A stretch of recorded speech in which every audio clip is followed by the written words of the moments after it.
Atamarie, Grand Rising to all. This is Emma Michael Williams speaking to you this morning from our home at Omarumutu, Aotearoa, along the Holy Highway, State Highway 35. As the light returns to the whenua over the land, let this truth be re-established. Be still and know that I am God. Psalm chapter 46, verse 10. Be still, not to strive, but to remember. Still, because nothing more is needed. Still, because Yahweh God reigns and the victory is sealed. This is the gospel of the kingdom of Yahuwah God.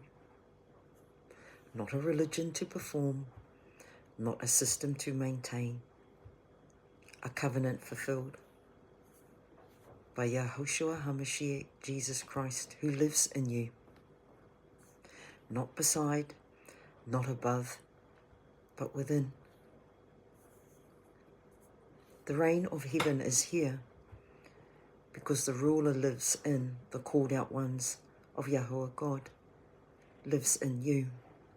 There is no waiting, no earning, only walking in truth, in peace, and in his ways. So let the kingdom reign throughout the nation of Aotearoa, New Zealand. Let the Holy Spirit flow without limit in you today. The kingdom doesn't come through control. It comes through those who know they're free. Let that freedom rise in this nation, Aotearoa, New Zealand. May your way today be easy. Kia tau, te rangamarie, kia koe.